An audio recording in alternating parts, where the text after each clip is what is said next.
जय हिंद फ्रेंड्स, मैं प्रज्ञा आप सभी का बहुत बहुत स्वागत करती हूँ आपके अपने ही चैनल द हिस्ट्री लाइब्रेरी में। फ्रेंड्स, आज हम करने वाले हैं लॉर्ड रिपन, कर्जन और उससे आगे मतलब लास्ट में माउंटबेटन तक के जितने भी हमारे वायसराय रहे हैं उनके बारे में। हम यहाँ पे बहुत ही जो मोस्ट इंपॉर्टेंट पॉइंट्स हैं वो सारे ही करने वाले हैं, जो कि हर एग्ज़ाम के लिए इंपॉर्टेंट होते हैं, चाहे वो आपका जीएस के तौर पर आए या आपका टीजीटी, पीजीटी, नेट, जेआरएफ या लेक्चरर, असिस्टेंट प्रोफेसर, सभी के लिए ही वो मोस्ट इंपॉर्टेंट होते हैं। तो आज हम इससे पहले कि देखिए हम कर चुके हैं सारे ही जो हमारे गवर्नर जनरल्स वगैरह हैं रिपन से पहले के, वो सब हम कर चुके हैं। तो आज हम करने वाले हैं रिपन से, ठीक है। तो रिपन के लिए हम चलते हैं, शुरू करते हैं फटाफट से। तो रिपन का जो कार्यकाल रहा है वो रहा है 1880 से 1884 के लिए। और रिपन के टाइम में क्या क्या चीज़ें हुई हैं, रिपन के टाइम में सबसे पहले जो हुआ है, देखिए एक यहाँ पे एक स्पेशलिटी ये रहती है मेरी वीडियो की, मैं कोशिश करती हूँ कि आपको ना केवल डिटेल बताऊँ, ना केवल शॉर्ट ट्रिक बताऊँ, बल्कि उसकी सीक्वेंस से बताऊँ। क्योंकि कई बार ऐसा होता है कि आपको जैसे एक गवर्नर जनरल है या वायसराय है, उनके रिलेटेड बहुत सारे वर्क है, तो उन्हीं में से आपको सेट करने के लिए दे दिया जाएगा कि इनमें से कौन सा काम पहले हुआ। तो मैं सीक्वेंस से कोशिश करती हूँ कि वो मैं आपको सीक्वेंस से बताऊँ, ठीक है। तो सबसे पहले जो इनके में हुआ है वो है फर्स्ट फैक्ट्री एक्ट, जो 1881 में आया था। उसके बाद सिस्टमैटिक सेंसस, मतलब जो व्यवस्थित जनगणना शुरू हुई थी वो भी 1881 में हुई थी। और अगर हम बात करें जनगणना की, तो शुरू किसके टाइम में हुई थी? मेयो के टाइम में हुई थी, याद रखिएगा। लेकिन बात हो अगर व्यवस्थित जनगणना की, सिस्टमैटिक सेंसस की, तो आंसर फिर चेंज हो जाएगा, आंसर हो जाएगा रिपन। नेक्स्ट है हमारा वर्नाकुलर प्रेस एक्ट, समाप्त किया था, ठीक है, याद रखिएगा, समाप्त किया था, इस चीज़ को मत भूलिएगा, ठीक है।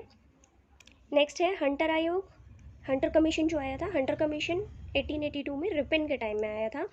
अकाल संहिता मतलब फमाइन कोड भी रिपन के टाइम में ही आया था। एल्बर्ट बिल जो विवाद हुआ था वो भी रिपन के टाइम में हुआ था। वाइट रेबिलियन, श्वेत विद्रोह, अब देखिए एक क्लाइव के टाइम पे हुआ था, ठीक है। श्वेत विद्रोह हमने पढ़ा था, क्लाइव्स डुएल वाइट प्लाई, ठीक है। वाइट रिबेलियन क्लाइव के टाइम पे भी हुआ था, यहाँ रिपन के टाइम में भी हुआ है। तो टोटल 3 के टाइम में ये हुआ है, ठीक है। तो आगे जैसे जैसे हम बढ़ेंगे उसमें हम सारी चीज़ें क्लियर करते जाएंगे, ठीक है। तो ये सारी ही चीज़ें हुई हैं रिपन के टाइम में। अब आपको ऐसे याद हो सकता है, आप ऐसे याद कर सकते हैं तो बहुत अच्छी बात है। अगर नहीं कर सकते हैं तो उसके लिए हमारे पास शॉर्ट ट्रिक है, ठीक है। अब वो शॉर्ट ट्रिक क्या है, चलिए देखते हैं। तो हिंदी की जो शॉर्ट ट्रिक हमारी है, हिंदी की शॉर्ट ट्रिक है, रिपन ने फैक्ट्री की गणना ठीक से करी, नहीं तो वर्मा की संहिता में इल्बर्ट का हंटर श्वेत हो जाता, ठीक है। दोबारा इसको बोलेंगे, रिपन ने फैक्ट्री की गणना ठीक से करी, नहीं तो वर्मा की संहिता में इल्बर्ट का हंटर श्वेत हो जाता। देखिए मैंने ये चीज़ें आपको थोड़ी टफ लग रही होगी, बट सीक्वेंस से रहे इसलिए मैंने इस तरीके की ट्रिक बनाई है, ठीक है। बट अगर आप इसको एक बार याद कर लेते हैं तो आप गवर्नर जनरल्स और इन सब से रिलेटेड कोई भी क्वेश्चन गलत नहीं करेंगे, ये मैं गारंटी देती हूँ आपको, ठीक है। तो थोड़ी मेहनत तो करनी बनती है ना। तो ये सारे इसके ऊपर लिखे हुए हैं, आप चाहें तो इसका स्क्रीनशॉट ले सकते हैं। और इसके अलावा मैं इसको अपना टेलीग्राम चैनल जो हमारा है द हिस्ट्री लाइब्रेरी, उस पर मैं इसकी पीडीएफ सेंड कर दूँगी, ठीक है। नेक्स्ट अगर हम बात करें इंग्लिश में, तो इंग्लिश में ये होगा, in ribbon factory recessions ended warning of hunter for famine code and white ill bill, ठीक है। तो ये सारे ही आप गौर करेंगे। तो ये देखिए मैंने सारी ही चीज़ें यहाँ पे मेंशन कर रखी हैं, तो आप इनसे रिलेटेड जो चीज़ें हैं इस तरीके से ये याद रख सकते हैं, ठीक है। तो आप इसको स्क्रीनशॉट लेना चाहें स्क्रीनशॉट ले लीजिए, या पीडीएफ से आप पढ़ना चाहें पीडीएफ से कर लीजिएगा, और आप डायरेक्ट तो याद कर सकते हैं तो बहुत अच्छी बात है। नेक्स्ट हमारे जो इंपॉर्टेंट आते हैं वो आते हैं डफरिन। डफरिन का टाइम पीरियड है हमारा। अच्छा, इससे पहले मैं एक चीज़ और बता देती हूँ, मतलब रिपन के बारे में ही मैं कुछ चीज़ें और बता देती हूँ। जो रिपन थे, रिपन के बारे में अगर मैं बात करूं तो रिपन ने एक बुक लिखी थी, द ड्यूटी ऑफ एज, ठीक है। क्या बुक लिखी थी? रिपन ने बुक लिखी थी द ड्यूटी ऑफ एज। और इसके अलावा एक दो चीज़ें जो और याद करने की हैं, वो आपको क्या याद करना है, मदन मोहन मालवीय ने, ठीक है, रिपन को क्या कहा था? भारत के सफलतम गवर्नर जनरल में, ठीक है। तो भारत के सफलतम गवर्नर जनरल रिपन को कहा गया, किसने कहा? मदन मोहन मालवीय ने कहा। ठीक है। और जो हमने फैक्ट्री अधिनियम की बात करी, उसमें एक तो काम के घंटे मतलब वर्किंग आवर्स डिसाइड कर दिए गए थे, और दूसरा उसमें जो छोटे बच्चे थे मतलब 7 साल से छोटे बच्चे, ध्यान रखिएगा 7 साल से छोटे बच्चे, फर्स्ट फैक्ट्री एक्ट में 7 साल से छोटे बच्चों के काम करने पर रोक लगा दी थी। और रिपन को ही स्थानीय स्वशासन का जन्मदाता कहा जाता है। मतलब नगर पालिका का जो गठन हुआ था ना, तो वो किसके टाइम में होता है? रिपन के टाइम में। तो स्थानीय स्वशासन का जन्मदाता भी कहा जाता है। तो ये बहुत इंपॉर्टेंट चीज़ें हैं, ये याद रखिएगा, ठीक है। बहुत ही इंपॉर्टेंट चीज़ें हैं ये जो मैंने आपको एक्स्ट्रा फैक्ट्स बताए हैं, ठीक है। नेक्स्ट पर चलते हैं। नेक्स्ट है डफरिन है। टाइम पीरियड 1884 से 1888 है, और इनके टाइम में सिर्फ दो ही चीज़ें हुई हैं। एक तो कांग्रेस की स्थापना हुई है 1885 में, और एक बंगाल टेनेंसी एक्ट हुआ है, ठीक है, 1885 में। दोनों ही सेम टाइम पे थे। और आपको सिर्फ मैं हिंदी और इंग्लिश दोनों में, अब आगे के जो है वो बहुत छोटे छोटे हैं, तो मैं उसमें आपको 2 ट्रिक्स नहीं दूंगी, मैं सिंगल सिंगल ट्रिक दूंगी, क्योंकि बहुत छोटी छोटी सी ट्रिक्स हैं इनकी, ठीक है। तो डफर कांग्रेस टेनेंट, टेनेंट किसको कहते हैं? जो किराए पे रहते हैं, ठीक है, किराएदार जैसे होते हैं तो उनको कहते हैं। तो डफर कांग्रेस टेनेंट, तो किराएदार को डफर ने क्या किया? कांग्रेस किया, ठीक है। तो आपको सिर्फ इतना सा याद करना है। नेक्स्ट चलते हैं। नेक्स्ट हम बात करते हैं कर्जन की, ठीक है। मोस्ट इंपॉर्टेंट है कर्जन भी, जैसे हमने पीछे पढ़ा है रिपन के बारे में, तो ऐसे ही कर्जन बहुत इंपॉर्टेंट है। टाइम पीरियड है 1899 से 1905। अब कर्जन के टाइम में क्या क्या हुआ है? बहुत इंपॉर्टेंट चीज़ें हुई हैं कर्जन के टाइम में। कलकत्ता कॉरपोरेशन एक्ट हुआ है, ठीक है, 1899 में। पेपर करेंसी एक्ट आया है, जिसको हिंदी में कहते हैं भारतीय टंकण व पत्र मुद्रा अधिनियम, ठीक है। और क्या हुआ है? मैकडोनल्ड फमाइन कमेटी, मतलब मैकडोनल्ड अकाल आयोग, ये भी किसके टाइम में आया है? ये भी कर्जन के टाइम में आया है। इसके अलावा जो मॉन्ट्रेफ सिंचाई आयोग था, इरिगेशन जो कमेटी थी, वो भी कर्जन के टाइम में आई है। देखिए कर्जन को बहुत ध्यान से याद कीजिएगा, ठीक है। बहुत सारी चीज़ें हैं कर्जन से रिलेटेड। और रिले कमीशन जो आया था, जो यूनिवर्सिटी से रिलेटेड था, वो भी कर्जन के टाइम में आया था 1902 में। और प्राचीन स्मारक संरक्षण अधिनियम, ठीक है, ये किसके काल में आया? ये भी कर्जन के टाइम में आया। अब देखिए यहाँ पे आप एक चीज़ याद रखिएगा, यहाँ पे प्राचीन स्मारक संरक्षण अधिनियम जो है, ये तो आया है कर्जन के टाइम में। लेकिन अगर हम बात करें आर्कियोलॉजिकल सर्वे, वो कैनिंग के टाइम में हुआ है, ठीक है। तो ये बहुत क्लियरली याद रखिएगा, वो हम पहले कर भी चुके हैं, ठीक है। तो ये दो चीज़ें मैं साथ के साथ आपको इसीलिए क्लियर करा रही हूँ। तो नेक्स्ट पे अगर हम देखें तो पूसा एग्रीकल्चरल रिसर्च इंस्टीट्यूट, जो कि 1905 में हुआ था, वो भी कर्जन के टाइम में हुआ था। उसके अलावा पार्टीशन ऑफ बंगाल, ये सबको बहुत अच्छे से आई गेस आप सभी को याद होगा कि जो पार्टीशन ऑफ बंगाल हुआ था वो कर्जन के टाइम में हुआ था, ठीक है। अब कर्जन से रिलेटेड मैं एक दो चीज़ें आपको और इम्पोर्टेंट बता देती हूँ।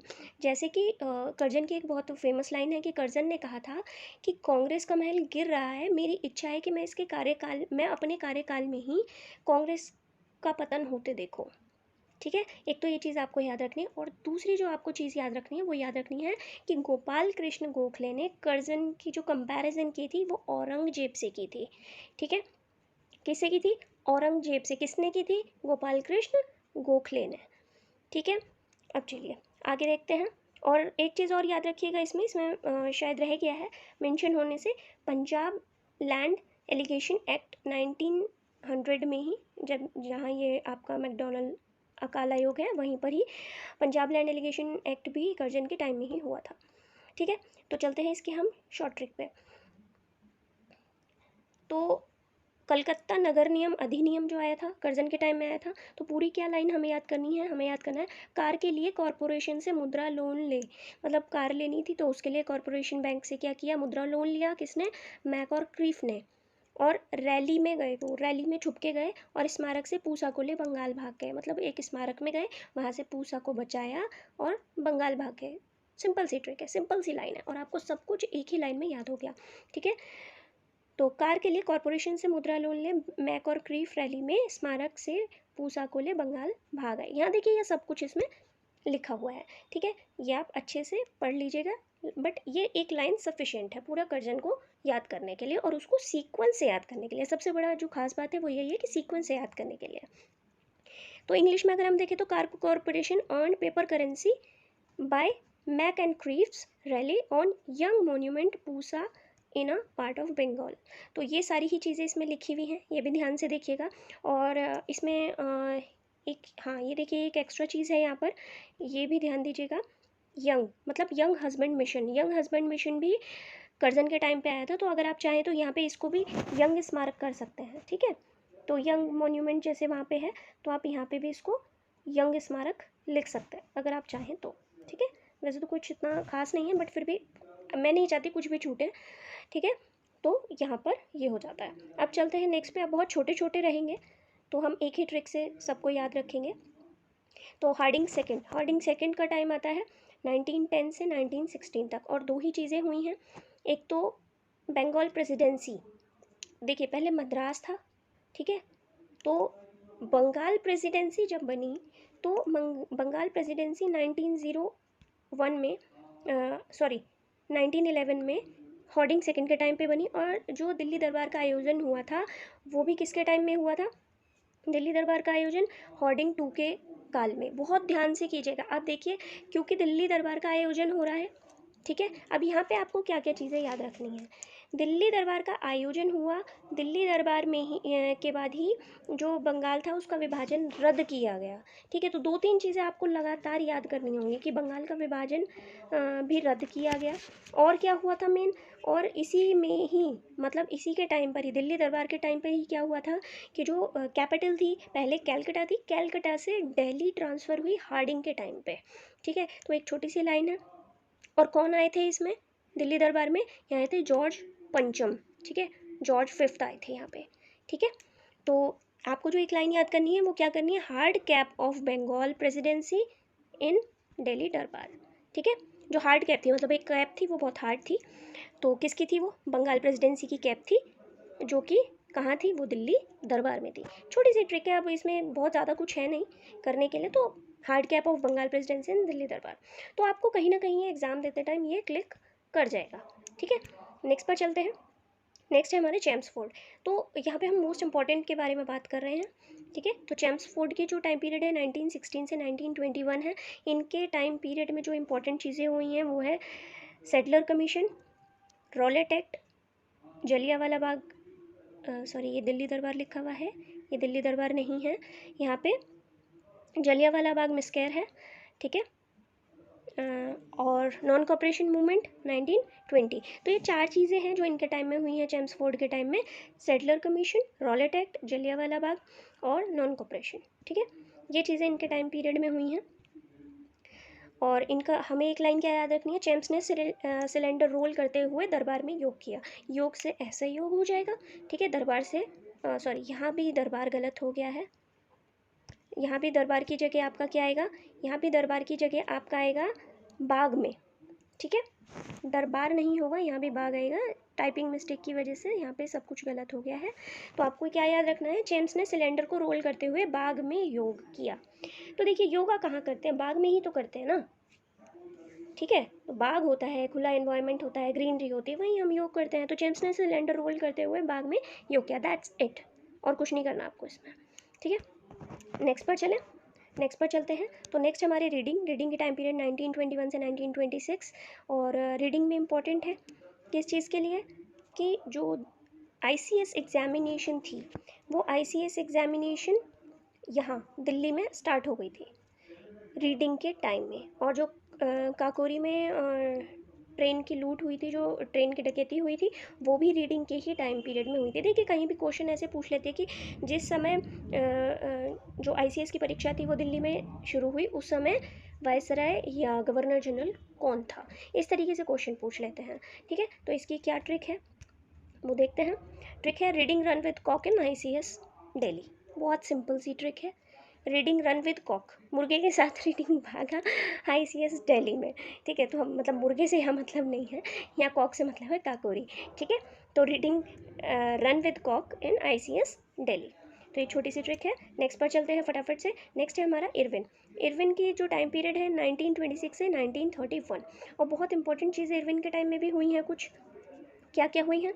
तो इरविन के टाइम में सैंडर्स की हत्या हुई है, साइमन कमीशन भी इरविन के टाइम पे आया है, नेहरू रिपोर्ट इरविन के टाइम पे आई है, और दीपावली घोषणा, दीपावली डिक्लेरेशन, ठीक है। तो ये सारी ही चीज़ें जो हैं काफ़ी इम्पॉर्टेंट हैं, क्योंकि रोल प्ले बहुत अच्छे से किया है साइमन कमीशन ने, बहुत अच्छा रोल प्ले मतलब जो हमारा एक जर्नी चलती है जो हमारी मॉडर्न इंडिया की, उसमें साइमन कमीशन ने काफ़ी, साइमन कमीशन की वजह से काफ़ी विद्रोह हुए थे, मतलब उसको साइमन गो बैक के नारे दिए थे। फिर बाद में हमारी नेहरू रिपोर्ट आई थी, जब उन्होंने कहा था कि ठीक है आप बना के दिखाइए, आप बना सकते हो तो आप अपना बना के दिखाओ, आप हमें मना कर रहे हो कि आप हमें, हमारी चीज़ों को सपोर्ट नहीं कर रहे हो, हमारी चीज़ों को आप एक्सेप्ट नहीं कर रहे हो, तो आपके बस की है तो आप खुद बना के दिखाएं अपना संविधान। ठीक है, तो नेहरू रिपोर्ट आई थी, फिर दीपावली घोषणा हुई थी, थोड़ी सी दिखाने के लिए कि हाँ हम लोग आप लोगों को सपोर्ट कर रहे हैं या हम भी आपके लिए कुछ करना चाहते हैं। ठीक है, तो ये टोटल हो गया इरविन के बारे में। अब इरविन की क्या है शॉर्ट ट्रिक, इरविन के बारे में शॉर्ट ट्रिक है, Irwin send murderer to Simon and Nehru on a deal declaration. अब देखिए इरविन से तो इरविन हो ही गया, मर्डरर, सेंड मर्डरर, सेंड मतलब सैंडर्स, मर्डरर मतलब सैंडर्स मर्डर, ठीक है, सैंडर्स की हत्या। साइमन एंड नेहरू मतलब साइमन कमीशन और Nehru report, and deal declaration Deepavali declaration, ठीक है, या दीपावली घोषणा। बहुत सिंपल सा है, इसमें भी कुछ नहीं है, एक लाइन है सिर्फ। और मैं पीडीएफ आपको करेक्ट करके भेज दूँगी, जो पीछे हमारा एक थोड़ा सा गलत हो गया था उसको मैं करेक्ट करके आपको पीडीएफ भेजूँगी। तो नेक्स्ट हमारा ले लेते को टाइम पीरियड रहा है 1936 से 1944, और इनके टाइम पीरियड में जो दो बहुत इंपॉर्टेंट चीज़ें हुई हैं, वो तो पहला आम चुनाव और दूसरा भारत छोड़ो आंदोलन। ये दो चीज़ें लिन लिथगो के टाइम पर, जैसे ऐसे पूछ लेता भारत छोड़ो आंदोलन के समय वायसराय कौन था, या भारत छोड़ो आंदोलन के समय गवर्नर जनरल कौन था, या आपसे पूछ लें प्रथम आम चुनाव के समय गवर्नर जनरल कौन था, बहुत ही इंपॉर्टेंट है। और साथ में यहाँ पे काकोरी में जो ट्रेन, सॉरी देखिए यहाँ भी गलत है, ये काफ़ी मिस्टेक्स हुई हैं आज। क्रिस्प मिशन, ठीक है, 1942 में आया था क्रिस्प मिशन, वो भी किसके टाइम में आया था, लिन लिथगो के टाइम पर आया था। ठीक है, तो ये चीज़ें याद रखिएगा। अब हम बात करें अगर इसकी ट्रिक की, तो ट्रिक क्या होगी, ट्रिक होगी, देखिए ट्रिक इसकी ठीक है, वहाँ राइटिंग में मिस्टेक हुई है, तो आप अगर स्क्रीनशॉट लें तो इसको मत लीजिएगा स्क्रीनशॉट में। ठीक है, तो हमारी क्या ट्रिक है, ट्रिक है हमारी lingo elected crisp for QIM, मतलब क्विट इंडिया मूवमेंट। ठीक है, lingo elected crisp, lingo elected crisp for QIM। ठीक है, एज सिंपल एज दैट। चलिए नेक्स्ट पर चलते हैं। मैं ये सारे करेक्शंस आपको करके भेजूँगी पीडीएफ में, थोड़ा टाइम लग सकता है बट मैं करेक्शन करके भेजूँगी ताकि आप गलत ना याद कर लें। ठीक है, वेवल, वेवल आते हैं हमारे 1944 से 1947 में, और इनके टाइम पीरियड में क्या क्या होता है, देखिए वेवल है तो वेवल प्लान तो आएगा ही आएगा। और जब वेवल प्लान एक्सेप्ट नहीं किया था कांग्रेस ने और मुस्लिम लीग ने, तब उसने वेवल नहीं, मतलब वेवल योजना के अंदर ही ये बोला गया था, मतलब कुछ दिन बाद ही शिमला में कॉन्फ्रेंस बुला ली गई थी कि आइए बैठ के बात करते हैं। ठीक है, तो वेवल और शिमला, पहले वेवल योजना आई थी, ये लाइन से लगाने को भी दे देते हैं आपको। ठीक है, तो पहले वेवल योजना आई, वेवल एक्सेप्ट नहीं कर रहे थे ये लोग कांग्रेस और मुस्लिम लीग, तो उन्होंने कहा कि आइए शिमला में बैठ के बात करते हैं। तो इन्होंने कॉन्फ्रेंस रखी कि वहाँ पे मिल बैठ के बात करें, लेकिन हुआ क्या, वहाँ भी ये एक्सेप्ट नहीं किया कांग्रेस और मुस्लिम लीग ने। उसके बाद लास्ट में आया कैबिनेट मिशन। ठीक है, क्योंकि शिमला ये वेवल योजना, शिमला सम्मेलन, ये सब जब हो रहे थे तो भारत छोड़ो आंदोलन शुरू हो गया था। भारत छोड़ो आंदोलन के बाद फिर कैबिनेट मिशन आया था, जो ये लास्ट हमारा ये मिशन रहा था, मतलब इस तरीके का मिशन ये लास्ट रहा था। तो इसकी क्या ट्रिक रहेगी, हमारी ट्रिक देखते हैं। इसकी ट्रिक छोटी सी है, Wavell went to Shimla cabinet, Wavell went to Shimla cabinet, right. Next चलते हैं, नेक्स्ट है माउंट बेटन, ये हमारे लास्ट आ जाते हैं, भारत के लास्ट गवर्नर जनरल। ठीक है, तो भारत के लास्ट गवर्नर जनरल कौन थे, माउंट बेटन थे। लेकिन अगर आपसे पूछा जाता है, देखिए लास्ट और फर्स्ट यहाँ पे कंफ्यूजन रहता है, मैं आपको क्लियर करना चाहती हूँ। माउंट बेटन जो थे वो लास्ट गवर्नर जनरल थे। ठीक है, अब हम बात करें स्वतंत्र भारत के प्रथम गवर्नर जनरल, तो भी माउंट बेटन थे। ठीक है, अब हम बात करें स्वतंत्र भारत के प्रथम गवर्नर जनरल, प्रथम भारतीय गवर्नर जनरल, वो कौन आते हैं। ठीक है, तो यही यहाँ पे कंफ्यूजन होता है। तो इनके बाद जो आए थे वो हमारे कौन आए थे, माउंट बेटन के बाद, बताइए, चलिए मुझे कमेंट बॉक्स में आप करके बताइएगा, क्योंकि आई गेस वो सभी को ही पता होगा। ठीक है, तो 3 जून योजना इन्हीं के टाइम में आई थी। रेडक्लिफ आयोग, तो ये जो रेडक्लिफ आयोग था ये बेसिकली किसके लिए आया था? ये पंजाब और बंगाल के विभाजन के लिए आया था, ठीक है। और पार्टीशन ऑफ बंगाल, डेफिनेट सी बात है कि इन्हीं के टाइम में ही हुआ था, राइट।